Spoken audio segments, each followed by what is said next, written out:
this lecture we revisit integer programming.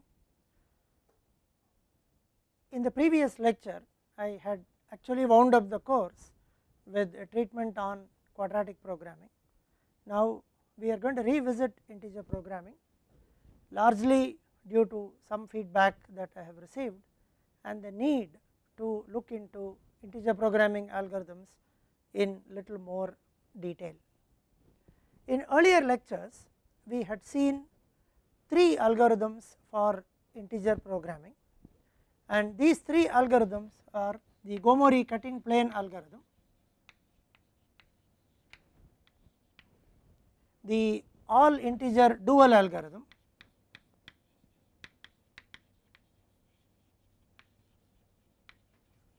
and the all integer primal algorithm.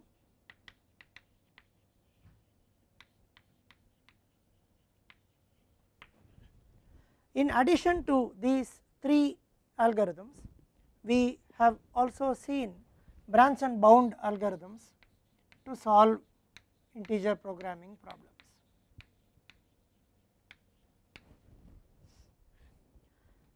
A typical integer programming problem would look like this. It will have a maximization or a minimization objective. It will have a set of constraints. All decision variables xj will be greater than or equal to 0, and in addition we restrict or constrain the decision variables also to integers. So when one or more of the decision variables take integer values, then it becomes an integer programming problem. And in this example, both the variables x1 and x2 should take integer values, and therefore it is an all integer programming problem where all the variables have to take integer values. If we have situations where some of the variables alone take integer values while the rest of them can take continuous values, then such an integer programming problem is called a mixed integer programming problem. In the earlier lectures we have covered all the algorithms that we have covered so far, which are these 3 and the branch and bound. They have all been covered for the all integer programming problem where all the variables were restricted to be integers.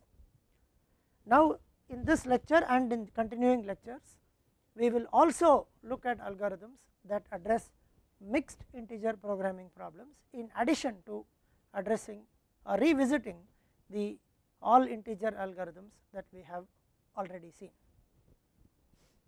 Now if we see this classification, I have written the Gomori cutting plane algorithm, all integer dual and all integer primal algorithm on one side and branch and bound on the other. The reason being these 3 come under a very generic category of what are called cutting plane algorithms, and branch and bound is a separate class of algorithms to solve integer programming problems. The essential difference lies in the fact that at every iteration we add one constraint which is called a cut in a cutting plane algorithm, add a constraint to the existing solution and then solve it again. In a branch and bound algorithm we essentially divide the problem into 2 by adding constraints of the type xj greater than or equal to lj or xj less than or equal to uj, creating 2 problems from an existing node and then finally trying to get the best solution among a set of problems that have been solved. Whereas in the cutting plane algorithms at the optimum there is only one solution, and that optimum solution is reached by adding cuts sequentially to an existing solution.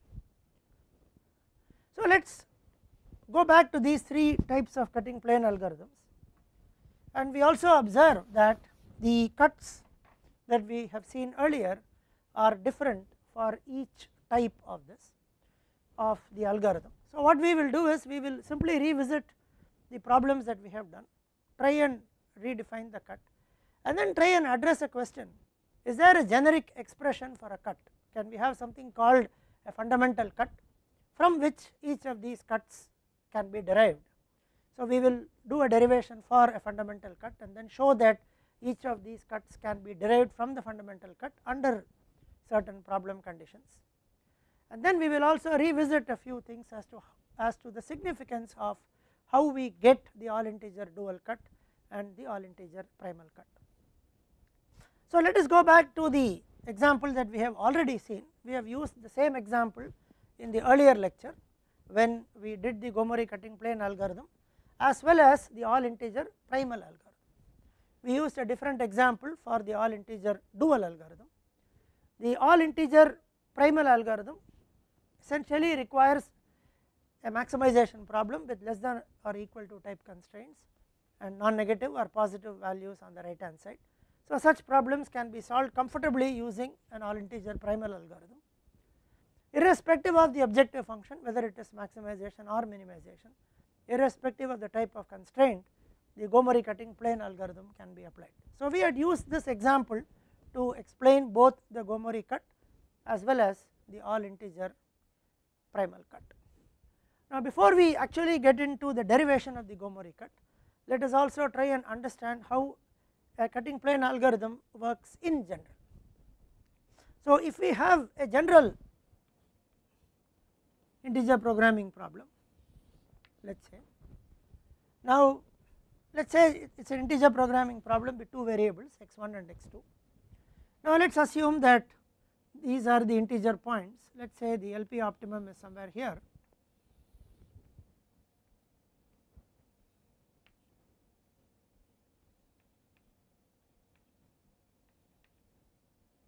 now let us assume that the LP optimum is here. Please note that this is not the graphical representation of this problem, this is a different problem. Here I am just trying to draw a graph to explain a feasible region of a linear programming problem as well as an integer programming problem. The feasible region of the integer programming problem contains only the set of feasible points which are here. For example, a point here is not feasible to the IP, assuming this is 0, 1, 2, 3, 1, 2, 3 and so on. So let us say if the objective function is like this and moves in this direction, this will be the LP optimum for this linear programming problem, and one of these will have to be plus, of course,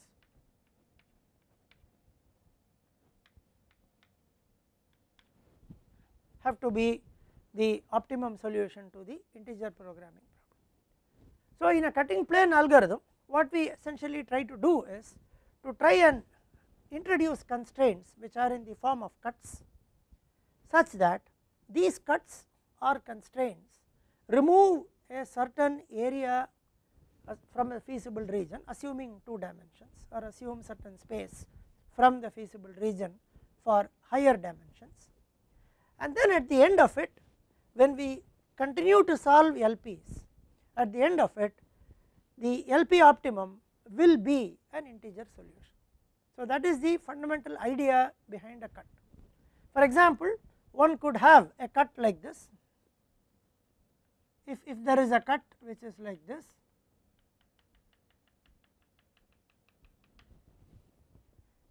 which takes away this place, and then when we solve a corresponding LP, now let us assume this will be the integer optimum solution.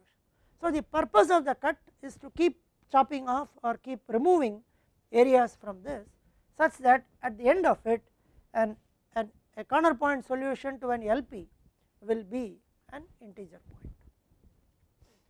Now we have already seen in earlier lectures that the cuts are slightly different for the Gomori cutting plane algorithm, for the all integer dual algorithm and the all integer primal algorithm, but essentially they do the same thing of trying to remove areas from this feasible region, such that as you add these constraints and keep solving LPs, at some point the LP optimum will be an integer solution and it will also be integer optimum. Now this also implies that the cut that we enforce or add into this does not eliminate or remove any integer point from the feasible region. So that is another thing, that every cut has to ensure? The cut has to ensure that on addition of the cut, no integer feasible point becomes infeasible after the addition of the cut. The cut should satisfy all the integer feasible points in this region. So, when we generate a cut, we keep that in mind, that no integer feasible point becomes infeasible with the addition of the cut. So, one of the rules which we have to follow is to ensure that the cut does not take away any integer feasible point from the feasible region. So, we will keep this in mind, and then we will revisit how we created a Gomori cut from this.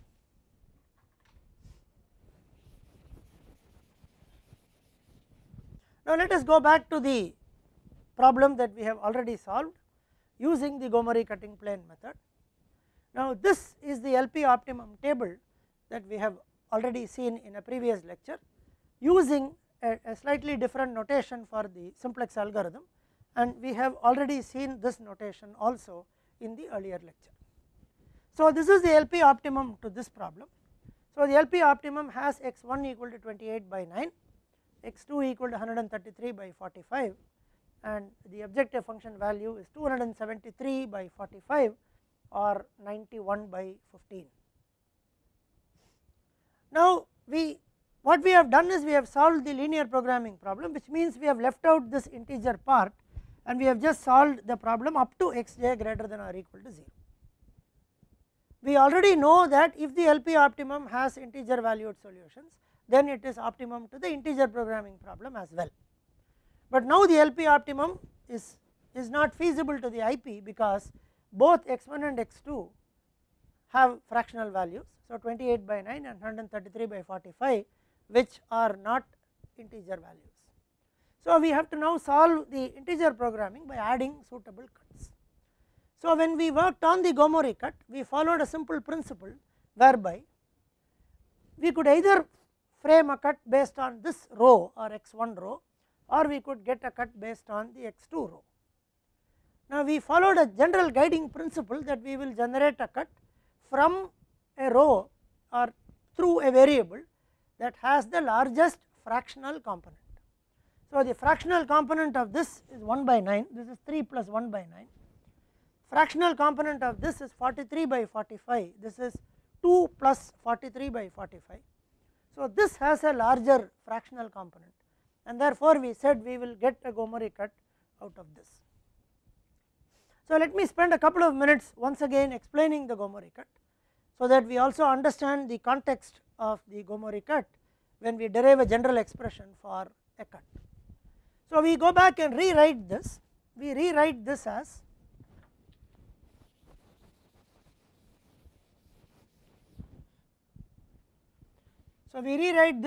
x2 equal to 133 by 45 minus 4 by 15 x3 minus 7 by 45 x4. So, this is the equation which is represented by this. So, we rewrite this equation in such a manner that the variables are on the left hand side and the constants are on the right hand side. So, this would give us x2 plus 4 by 15 x3 plus 7 by 45 x4 is equal to 133 by 45. Now, the right hand side is written as an integer plus a positive fraction less than 1. This is always positive. So, this is written as 2 plus 43 by 45.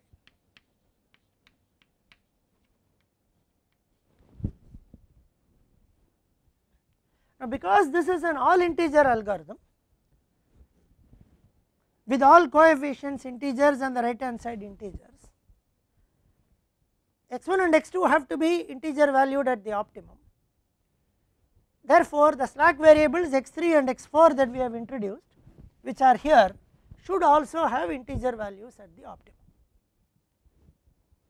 Therefore, this is an integer, this is not an integer, this is not an integer, because we have a fraction multiplying x3 and a fraction multiplying x4.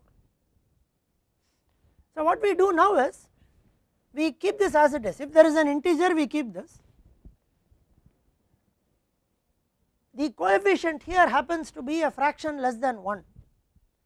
So, we retain it as it is.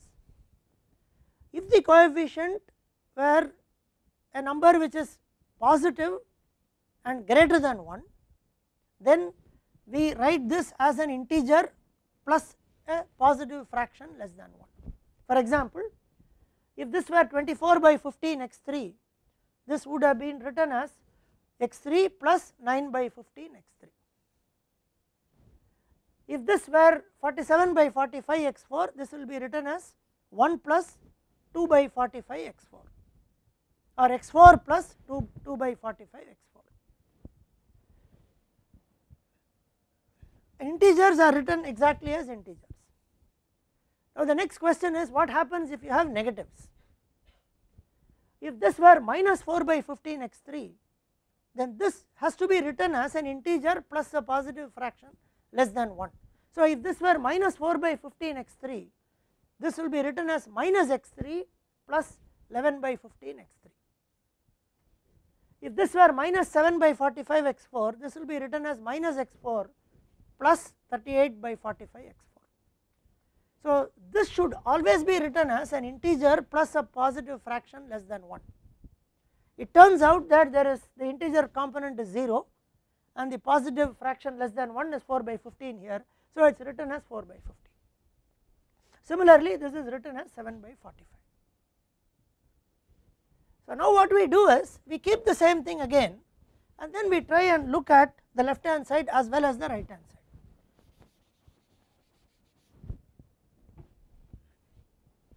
So, this is an integer, this is non-integer, this is an integer, this is a fraction less than 1, strictly less than 1, fraction strictly less than 1. This is an equation, therefore, at the end of it this value should be equal to this value, which also means that this at the end of it, if it has a fractional component, then that fractional component has to be equal to 43 by 45.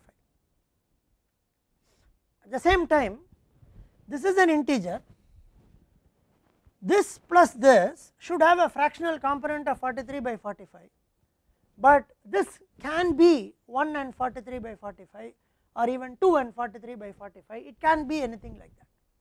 So, this portion alone can be an integer plus a positive fraction less than 1, and it will be a, if it is, it can either be a positive fraction less than 1 or a positive integer and a positive fraction less than 1, because this is a positive coefficient, this is a positive coefficient, these two have to be greater than or equal to 0, therefore, this quantity cannot be a negative quantity the way we have written it. That is the reason we wrote this as a positive fraction less than 1. So, this can be either 43 by 45 or 1 and 43 by 45 or 2 and 43 by 45 and so on. So, we write this as 4 by 15 x3 plus 7 by 45 x4 is greater than or equal to 43 by 45, because this is either 43 by 45 or 1 and 43 by 45 and so on. So, this is essentially the Gomori cut. Now, we make this as an equation by adding a negative slack. So, this will become 4 by 15 x3 plus 7 by 45 x4 minus S1 equal to 43 by 45, from which take S1 to the other side. So, S1 equal to minus 43 by 45 plus 4 by 15 x3 plus 7 by 45 x4. So, this when on writing will become minus 43 by 45 minus 4 by 15 and minus 7 by 45. So, this is your Gomori cut. A simple thumb rule to write the Gomori cut is, when you are generating the cut out of this, take the fractional portion, put a negative sign and write it minus 43 by 45. If this is positive, take the positive fraction less than 1 and write a minus. So, positive, take a positive fraction less than 1 and write a minus. For example, if this were 24 by 15, this will become minus 9 by 15. If this were 57 by 45, this will become minus 12 by 45. If this is negative, then do the complement, in the sense, if this is minus 4 by 15, then this will become minus 1 plus 11 by 15, therefore this will become minus 11 by 15. If this were minus 7 by 45, it should be written as minus 1 plus 38 by 45, so this will become minus 38 by 45. So, either one can go through these steps and then write the Gomori cut, or we can simply write it this way. So, this is how the Gomori cut was written. So, let us revisit the all integer dual cut, which we have done earlier, and we will go back and derive a general expression. So, let us go back to the all integer dual cut and see how we derived the first all integer dual cut, and that comes from, we consider a different example here. We have not used the same example in an earlier lecture, we have used a slightly different version of this example in the earlier lecture. So, we set up the initial table. So, this will become, we add x4, x5 and x6. So, we would start with x4, x5 and x6, and we would have minus x1, minus x2 and minus x3 here. This, we are going to use an all integer dual algorithm. So, an all integer dual algorithm implies that the dual is feasible and the primal is infeasible. So, this will become 8, 4 and 6, dual is feasible, primal is infeasible. So, minus 18, minus 4, minus 3, minus 6, minus 15, minus 2, minus 3, minus 5 and minus 20, minus 9, minus 6 and minus 3. Another way of doing it is, one could say that 4x1 plus 3x2 plus 6x3 minus x4 is equal to 18. So, take x4 to the other side. So, x4 is minus 18 plus 4x1 plus 3x2 plus 6x3. We already have a minus here, so you get all these negative terms. So, if we go back and see how we derived the all integer dual cut, what we did was, we started by looking at the variable that among the negatives, the one that is most negative was taken as the source row. So, the cut is generated from this row, the x6 row. So, if we revisit the all integer dual algorithm, this is the source row, and then we look at all, how many of these have negatives, all 3 of them have negatives. So, we go to the corresponding value 8, 4 and 6, and then the smallest one, we keep this 8, 4 and 6 here. The smallest amongst them is 4. So, divide by 4 and take the lower integer value. So, that would give us 2, 1 and 1. Now, take the positive values of this 9, 6 and 3, find out the ratio. So, you would get 2 by 9, 1 by 6 and 1 by 3.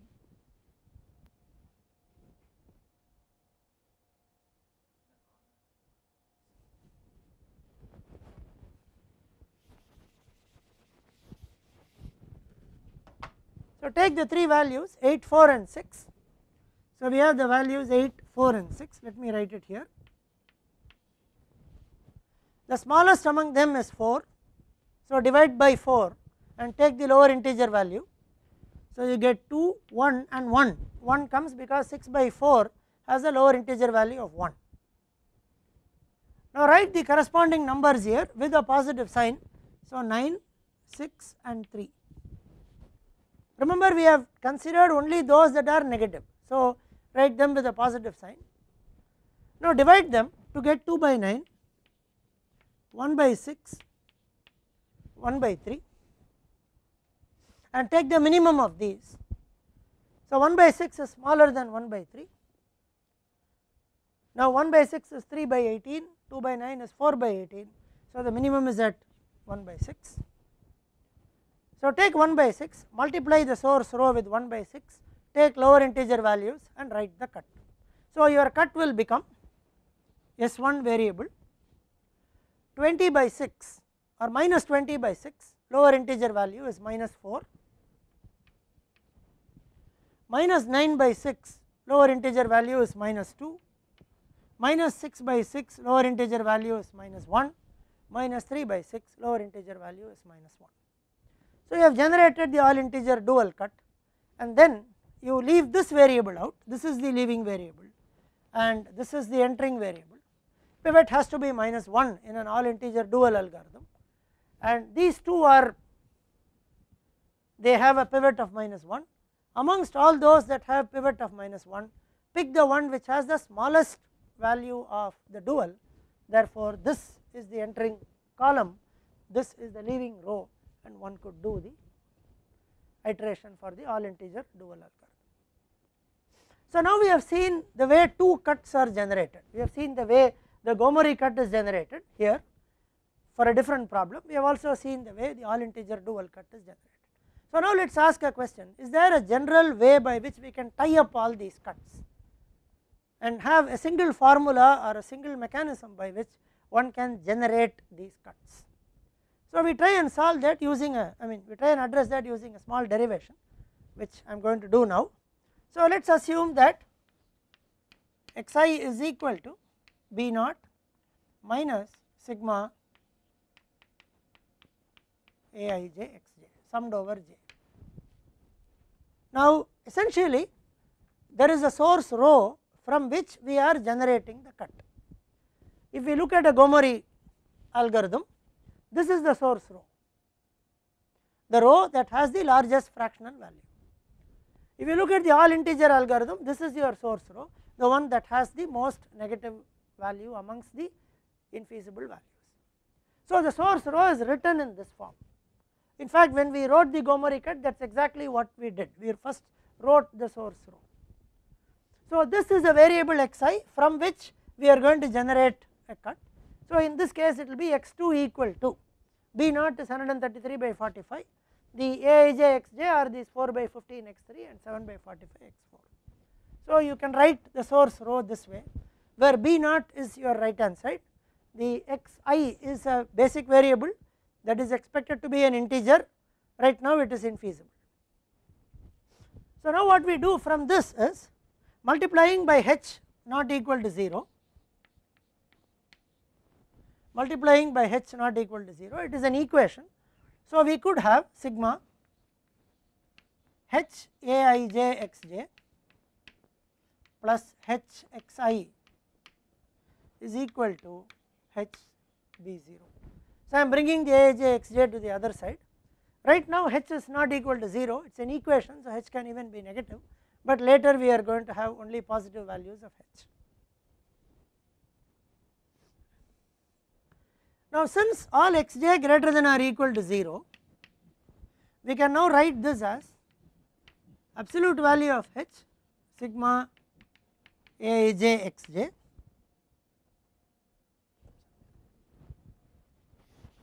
this can be written as lower integer value of h into xi plus sum over j h aij xj is less than or equal to h b naught. Now let me explain this, this is not very difficult to follow. Right hand side is the same, so the right hand side has not changed. Now I am taking this h out and writing the lower integer value. So this term can only be less than this term. Similarly, I am taking the lower integer value of, sorry, this is the corresponding term, so this will be less than this. This is the corresponding term, so this will be less than this. So the LHS here will be less than or equal to the LHS here. The right hand side is the same, therefore we convert this equation to inequality. So this will be less than or equal to h into b naught. Now this should be an integer because all xi's and xj's are integers. This is a lower integer value of h, so this is an integer multiplied by another integer. Similarly, this is an integer multiplied by another integer. So the left hand side is an integer, and therefore this has to be less than or equal to the lower integer value of h into b0.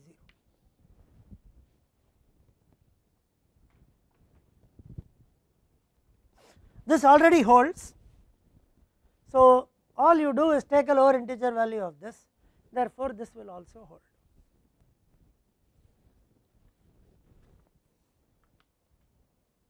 Now we call this as equation 1,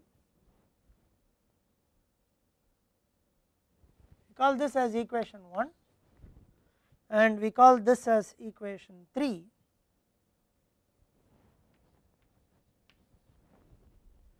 So equation 1 into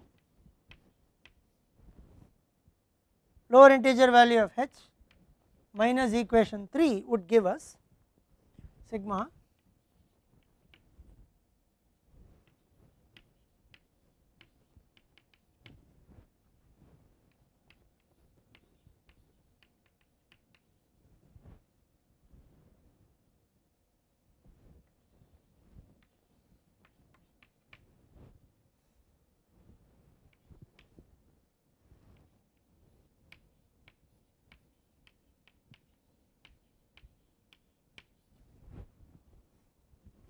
So let us see how we get this expression.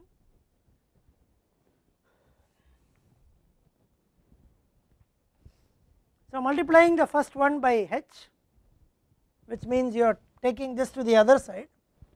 So multiplying this by, so absolute lower integer value of h into aij comes from here, minus this comes from here, I am subtracting. So this part is fine. Similarly, I have lower integer value of h into b0 coming from here and hb0 coming from the other one, and since I am subtracting, one is an equation and the other is an inequality, so the sign gets reversed. So this will be greater than or equal to absolute value of h into b naught minus hb naught. Now this is called a fundamental cut.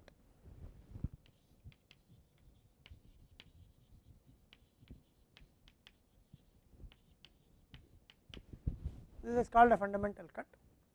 So depending on the values that you give to h, the cuts will change, and most importantly what we have taken care of in this is that every integer feasible solution will satisfy this cut. No integer feasible solution will be violated by this cut, by the fundamental cut, which is a very important aspect which we understood when we were actually looking at the graphical representation of the problem. So we have to ensure that all integer points satisfy the cut, and they will, the way the cut has been written, they will satisfy.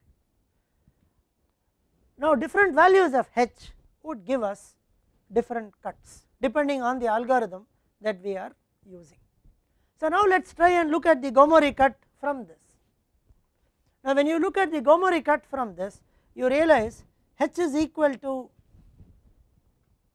1 will give you the Gomori cut, h equal to 1 gives you,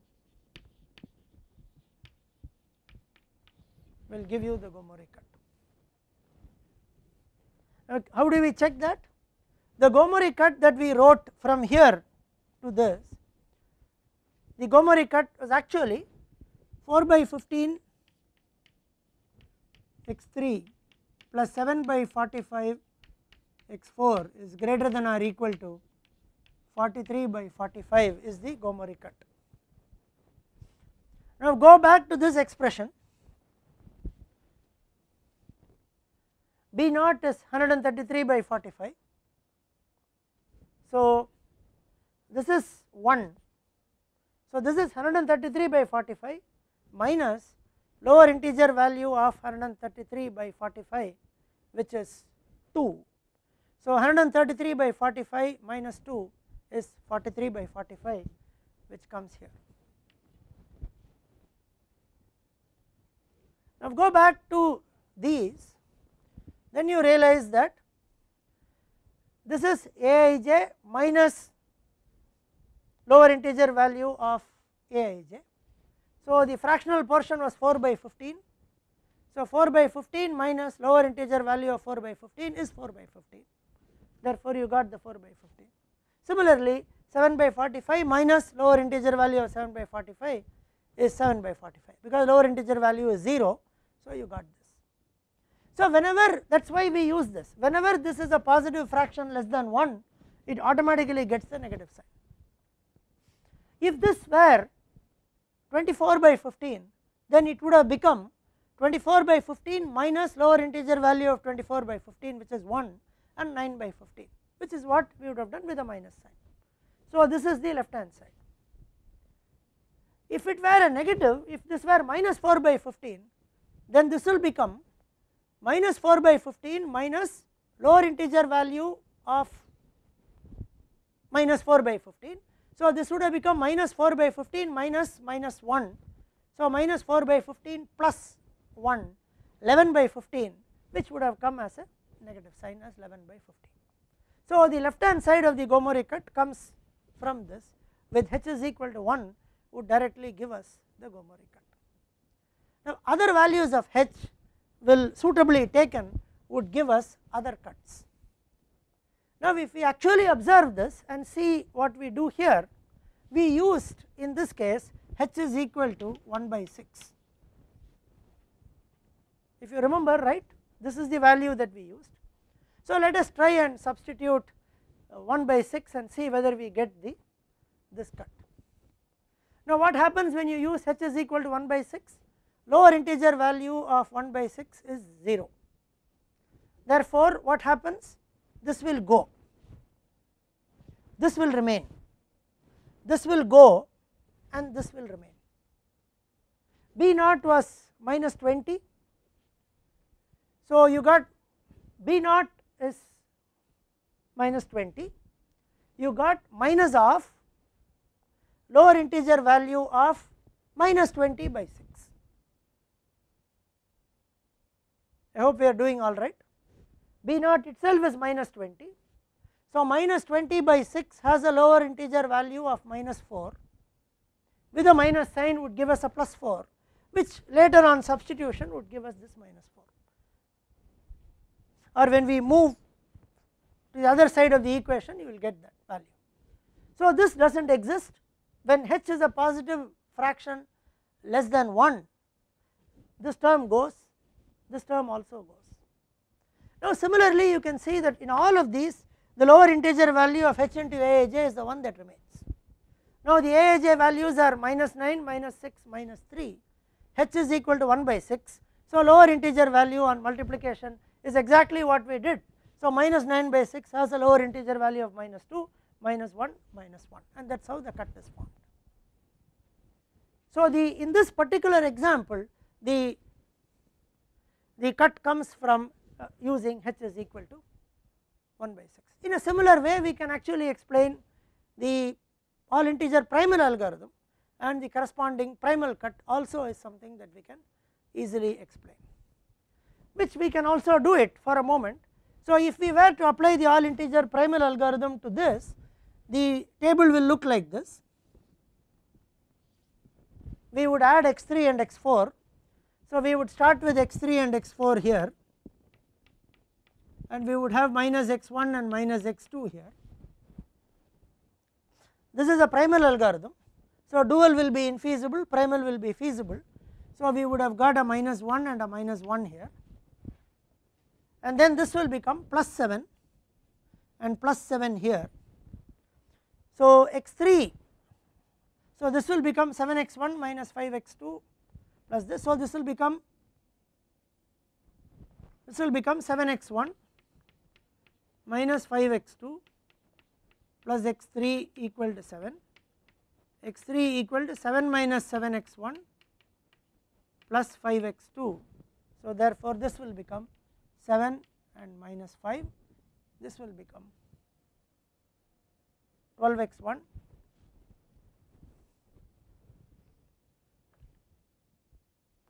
minus 12x1, sorry, so there is a minus here, minus 12x1, so minus 12 and 15. So if we applied the all integer primal algorithm, the most negative of this will enter first, dual infeasible. So the most infeasible dual will enter, in this case both are equal. So we could either start with x1 or we could start with x2. So let us say we start with x2, if we start with x2, then we go back and say there is only one source because there is a minus sign here, there is only one source. So this is your source, so your theta is 7 by 15, which is what you have. So what you do is 1 by 15 multiply with 1 by 15 and take lower integer value. So this will become 7 by 15, lower integer value is 0, minus 1 and plus 1. So in this case h will become 1 by 15. Now once again we can go back and show that h is a positive fraction less than 1, therefore this will go, this will also go. So we will simply have lower integer value of h into b naught. Now this is 7 by 15's lower integer value is 0. Similarly h into aij's lower integer values keep coming. So there is a different h depending on the all integer primal algorithm and another h depending on the all integer dual algorithm. So this is how we can relate the three cuts that we have already seen to what is called a fundamental cut. So another aspect that has to be looked at is this aspect that we did here. Now this needs to be explained further. Even though we were able to get h equal to 1 by 6 and show that h equal to 1 by 6 when you apply this to this cut gives us this particular all integer dual cut, we certainly have to explain a little bit about why do we take these numbers, why do we divide this by the smallest of these values and then go back and divide by these fractions. So that needs a little bit of explanation and let us try and do that. So right now what I am going to do is I am going to take out all of these. I am right now going to leave this. So we are only going to have this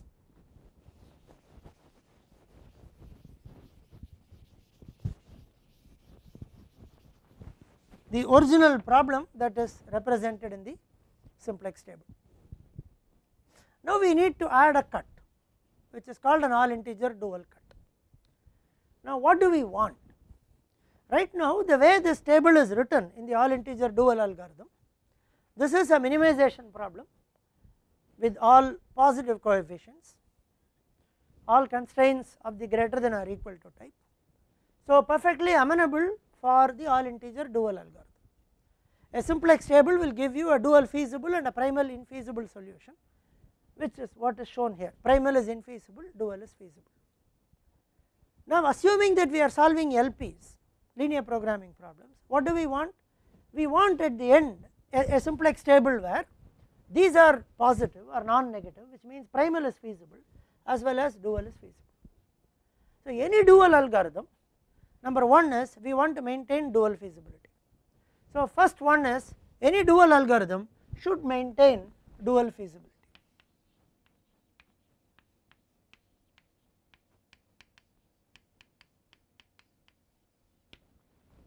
But even before that it is an all integer algorithm, so we want to maintain the all integer nature of the algorithm. So let me say the first thing that you want to do is to maintain the all integer nature of the algorithm. Second thing that you want to do is to maintain dual feasibility. third thing that you want to do, after all the purpose of doing this is to ensure primal feasibility. At some point some primal becomes feasible, only then at the end, at the optimum, we will have the optimum having both primal as well as dual feasible. So we need primal feasibility.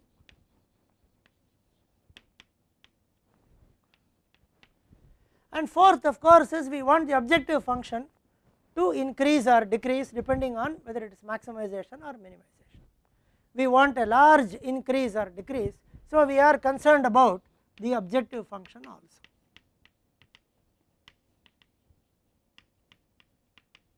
These are the four things that we want to do. Now the way the simplex table works, the way this particular simplex table works,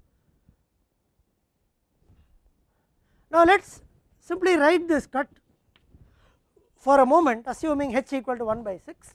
So this cut will be minus 4, minus 2, minus 1, minus 1. Now when we do an iteration of this, what are all the things that are going to happen? We also said this is the pivot.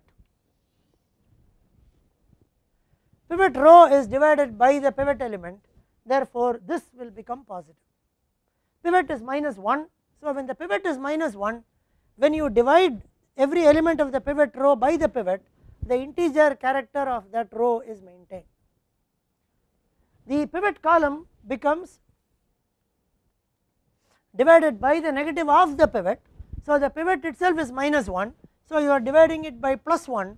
Not only is this integer character maintained, this one remains as positive, which is what you want. So an all integer dual algorithm will have a minus 1 as a pivot. Having minus 1 as a pivot helps us in the following ways. One is this term will become positive, this term will remain as positive, and the all integer nature of the table will be maintained, because the only place where you divide are this row and this column, every other place is only addition, multiplication and subtraction, and therefore the integer characteristic will be maintained. So the pivot has to be minus 1 in an all integer dual algorithm. So in an all integer dual algorithm, the all integer character is maintained when the pivot is minus 1. At least one of the primal variables becomes positive when the pivot is minus 1. So now we have to do few things. We also need a pivot equal to minus 1, and then we have to find out that h. We have to find out that h, in this case h is equal to 1 by 6, such that I get a pivot equal to minus 1, plus I have to maintain dual feasibility. Now this minus 1 at the moment gave us feasibility here. It has not ensured the feasibility of this and this in the next iteration. So h has to be such that that feasibility is ensured, and h should also take us to a reasonably large increase or decrease in the objective function, so that we move towards the optimum. So h has to be sufficiently chosen so that all four are achieved. Right now what we have seen is a minus 1 pivot would help us comfortably achieve these two. Now h should be chosen in such a manner that the pivot is minus 1, plus we also achieve these two. Now let us go back to this and see, for example, what are the ways by which we can get a pivot of minus 1. Now a very simple thing is, if h is equal to 1 by 9 or less than 1 by 9, we will get pivot equal to minus 1. For example, if we do h is equal to 1 by 9, from these numbers, the biggest of them is 9, the smallest of them is minus 9. So 1 by 9, h equal to 1 by 9 would definitely give us a minus 1 here. So if we use, let us use h is equal to 1 by 9 to get a cut which is S1, minus 20 by 9 which is minus 3, minus 1, minus 1, minus 1. So this comes with h is equal to 1 by 9, but please note that we have not used h is equal to 1 by 9, we have used h is equal to 1 by 6, because we did not use 1 by 9, we wrote 2 by 9 somewhere, the 2 came because of this 8 by 4, and then we compared 2 by 9 with 1 by 6 and said 1 by 6 is smaller. But right now 1 by 9 could also give us a cut. Now this cut is meaningful if it satisfies all 4 of them. Now we will check in the next lecture whether h is equal to 1 by 9 is able to do that, and why we have chosen 1 by 6 instead of 1 by 9.